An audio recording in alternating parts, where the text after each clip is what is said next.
जीवन बगिया ऐसी उलझी, फूल उगे कम कांटे ज्यादा, सिमटा जीवन डूबी सांसें। आना है तो अब भी आ जा। यदि आपने अभी तक अंतिम अध्याय नहीं देखा है तो कृपया करके अंतिम अध्याय देखें, उसके बाद ही इस अध्याय में प्रवेश करें। यह अध्याय निःशब्द है। इस अध्याय के लिए कोई शब्द नहीं है। यह अध्याय परम रहस्यों से भरा हुआ है।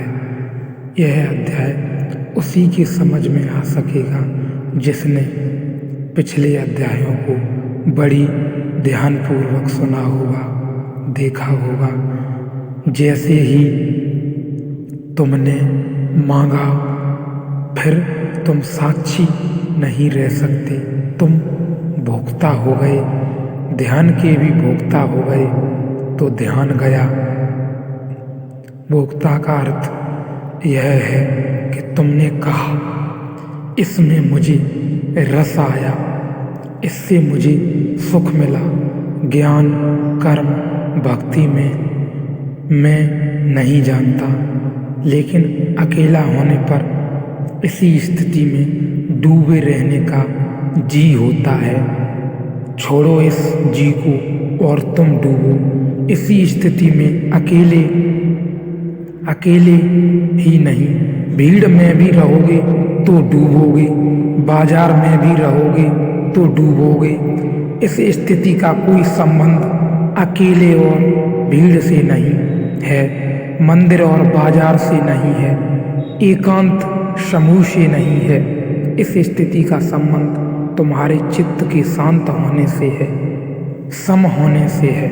जहाँ भी शांति समता होगी यह घटना घटेगी। तुम इसको मांगो मत, अन्यथा यही अशांति बन जाएगी, यही तनाव बन जाएगी। अष्टावक्र कहते हैं, अभी और यहीं। मांग तो सदा कल के लिए होती है, मांग तो अभी और यहीं नहीं हो सकती। मांग का स्वभाव वर्तमान में नहीं रहता। मांग का अर्थ ही है हो कल, हो घड़ी बर्बाद, क्षण बर्बाद हो। मांग अभी तो नहीं हो सकती। मांग के लिए है तो समय चाहिए, थोड़ा ही सही पर समय चाहिए। और भविष्य है नहीं, भविष्य है नहीं। जो नहीं है उसी का नाम भविष्य है, जो है उसका नाम वर्तमान है। वर्तमान और मांग का कोई संबंध नहीं है। मांग का यहाँ बहुत ही बड़ा रहस्य है। मांग शब्द से है मांगना, इच्छाएं, कामनाएं, वासनाएं। होता जब तुम वर्तमान में होगे तो पाओगे कि कोई मांग नहीं है, और तब घटेगी यह घटना। जब इसे घटाने का जी न रहेगा तब यह खूब घटेगी। इस पहेली को ठीक से समझ लो। इस पहेली का एक एक कोना पहचान लो। जिस दिन तुम कुछ भी न मांगोगे उस दिन सब घटेगा। जिस तुम परमात्मा के पीछे दीवाने होकर न दौड़ोगे वह तुम्हारे पीछे चला आएगा। जिस दिन तुम ध्यान के लिए आतुरत न दिखाओगे, तुम्हारे भीतर कोई तनाव न होगा, उस दिन ध्यान ही ध्यान से भर जाओगे। ध्यान कहीं बाहर से थोड़ी आता है। जब तुम तनाव में नहीं हो तो तुम्हारे भीतर शेष रह जाता है, उसका नाम ध्यान है। जब तुम्हारे भीतर वासना नहीं है तो जो शेष रह जाता है उसका नाम ध्यान है। झील है, तरंगें उठ रही हैं, हवा के झकोरे, झील की पूरी छाती तूफान से भर गई है। आंधी है, सब उथल पुथल हो रही है। आकाश में चांद है पूरा, लेकिन प्रतिबिंबित नहीं बनता, प्रतिबिंब नहीं बनता, क्योंकि झील कँप रही है। दर्पण कैसे बने? चांद का प्रतिबिंब बनता है, टूट टूट जाता है। हजार हजार टुकड़ों में चांदी फैल जाती है पूरी झील पर, लेकिन चांद पर प्रतिबिंब नहीं बनता। झील शांत हो गई, लहरें कहीं चली गईं, लहरें कहीं से आई थीं, लहरें झील की थीं, फिर सो गई, झील में वापस उतर गई। झील अपनी स्थिर अवस्था में आ गई। वह जो चांद की तरह फैल गया चांद था, झील की छाती पर सिकुड़ आया, एक जगह ठीक प्रतिबिंब बनने लगा।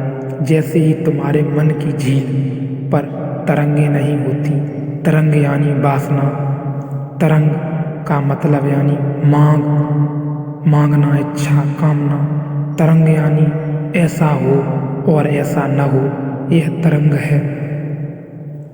जब कोई तरंग मन की झील पर नहीं होती तो सत्य जैसा है वैसा ही प्रतिबिंबित हो जाता है। तो जो चांद तुम्हारे भीतर, उसके सौंदर्य का क्या कहना, उसके रस का क्या कहना। रसधार बरसती है, मिलन होता है, फिर सुहागरात ही सुहागरात है। लेकिन तुमने मांगा कि चूक हो गई, और मैं समझता हूँ मांग बिल्कुल स्वाभाविक मालूम होती है।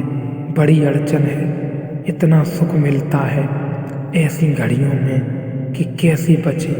न मांगे से मानवीय है। मैं यह नहीं कहता कि तुमने कुछ बड़ी अमानवीय भूल की, बिल्कुल मानवीय भूल है। कभी जब क्षण भर को झरोखा खुल जाता है और आकाश बहता है, तुमने कभी क्षण भर को जब अंधेरा टूटता है और किरणें उतरती हैं, तो असंभव है, करीब करीब असंभव है कि इसे न मांगो। लेकिन यह असंभव सीखना पड़ेगा। आज सीखो, कल सीखो, परसों सीखो, अगर सीखना पड़ेगा। जितनी जल्दी सीखो उतना उचित। अभी तैयारी हो जाओ तो अभी घटने को देर नहीं है। जरा भी क्षण भर की प्रतीक्षा करने की जरूरत नहीं है। इसी स्थिति में डूबे रहने का जी होता है। यह स्थिति घटेगी, इसका तुम्हारे चित्त से कुछ लेना देना नहीं। इसलिए तुम अपने चित्त को पीछे छोड़ो। वह जब बीच में आए तब उसे बार बार कह दो कि क्षमा करो, बहुत हुआ, काफी हुआ, ऐसा संसार खराब किया।